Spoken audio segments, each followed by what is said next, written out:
So what is the tithe under the Mosaic Law? Really, to have an understanding of the tithe, we need to look at the whole picture, and that is making sure that we understand the three different tithes. Because there isn't just one tithe. If someone explains to you that there was just one tithe and it was a tenth, then that's only a part of the picture. Yes, that's what the tithe means, a tenth part. But we need to understand the whole thing. Really, there were three tithes. The first tithe was the Levitical tithe. This tithe was given to support the Levites, who were the priests and caretakers of the tabernacle and later temple.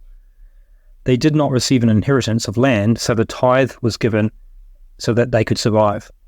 All Israelites who owned land and had agricultural produce were required to pay this tithe.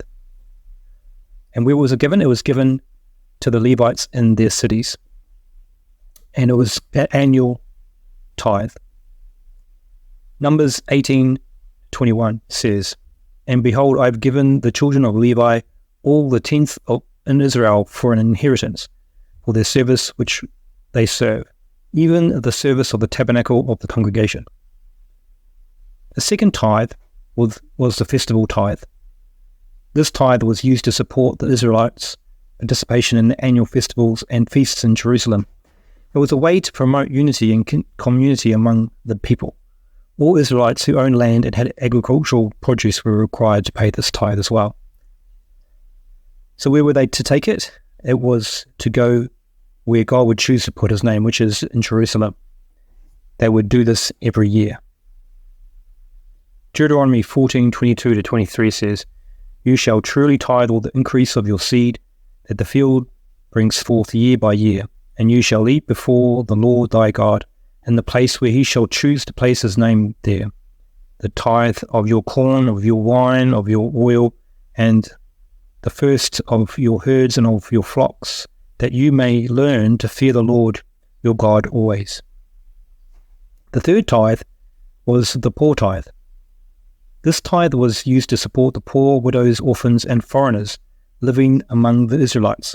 All Israelites who owned land and had agricultural produce were required to pay this tithe as well. Where was it taken? It was brought forth and distributed within Israelites' community. And it was every third year. Unlike the other two, it was every third year.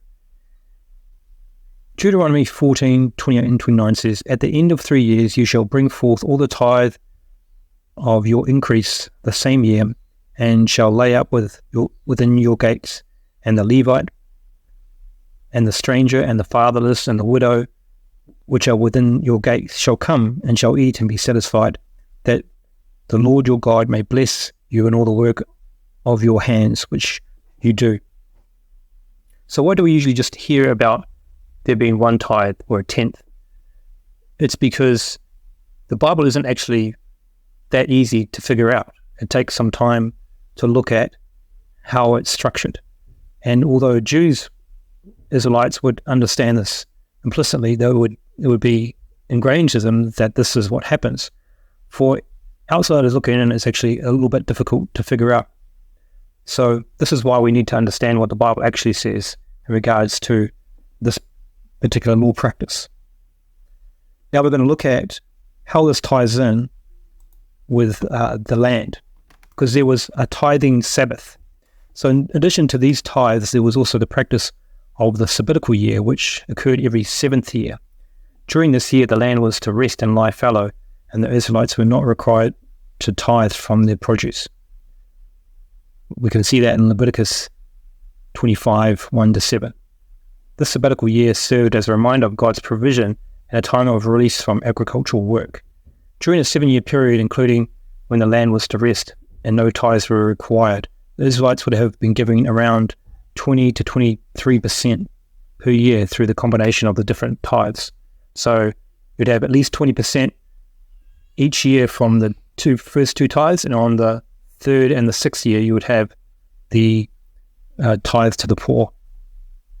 There was no sowing on the land in the 7th year. It would lie at rest, and there would be obviously no harvest, so there would be no tithe in the 7th or the Sabbath year.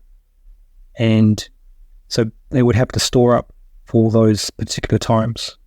So we can see you would have 6 years of tithing and 1 year of rest. Now we're going to look at a common misconception that the giving of a tithe was actually from one's income. And that's not the case. It was always from the agricultural produce of the land. And it says that specifically in the Bible. The question is, was the tithe ever money? And the quick answer to that is no. We can, though, look at Deuteronomy 14:22-26, which does provide the only mention of money in relation to tithes in the Bible. But this passage shows that there was an allowance for the conversion of tithes into money if the distance, the place of worship, was too great.